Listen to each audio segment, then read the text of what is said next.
Salut les amis, alors aujourd'hui je vais vous expliquer les 10 façons d'utiliser l'huile ou le beurre de coco. Alors qui peuvent être vraiment utiles quand il manque certains produits. Alors le premier, c'est bien sûr, vous le savez, l'hydratant et le nourrissant visage.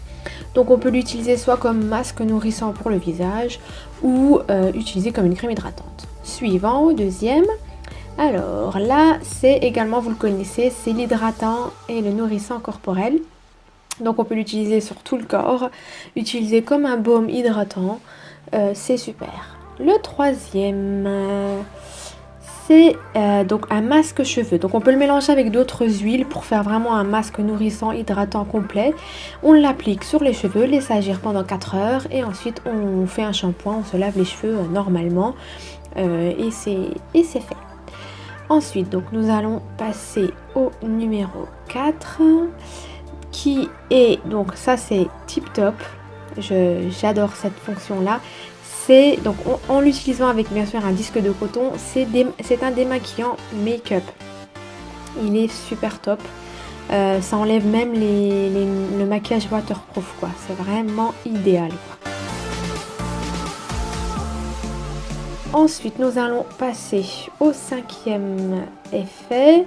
Donc, en le mélangeant avec un produit granuleux type sucre brun, sucre classique ou du café moulu, on peut, donc en les mélangeant et en appliquant sur les zones voulues, on peut l'utiliser comme un gommage. Ça enlève vraiment très bien les peaux mortes et comme c'est du beurre, ça va nourrir en même temps la nouvelle peau qui va apparaître. Ensuite, le numéro 6.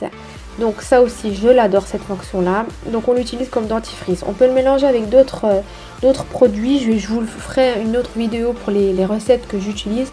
Mais c'est un très bon dentifrice blancheur. Il vraiment blanchit les dents et nettoie les dents. C'est miraculeux. Donc ensuite on va passer au septième effet. Donc là c'est comme vous voulez, hein, on peut faire plusieurs mélanges comme pour tout masque.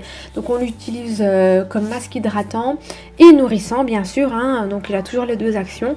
On l'utilise en l'appliquant en grosse quantité sur les pieds et ensuite on enfile des chaussettes en laine et on laisse agir toute la nuit. Bien sûr avant ça il faudra bien poncer les pieds pour enlever les peaux mortes avant ça. Ensuite, on va passer au numéro 8. Donc, pour le numéro 8, c'est bien sûr la cuisine. Donc, on peut l'utiliser à la place du beurre ou de la margarine qu'on utilise en général ou même une huile végétale. Hein. Ils font très vite. Ils ne laissent pas le goût sur les plats. Bon, après, moi, je n'utilise pas trop.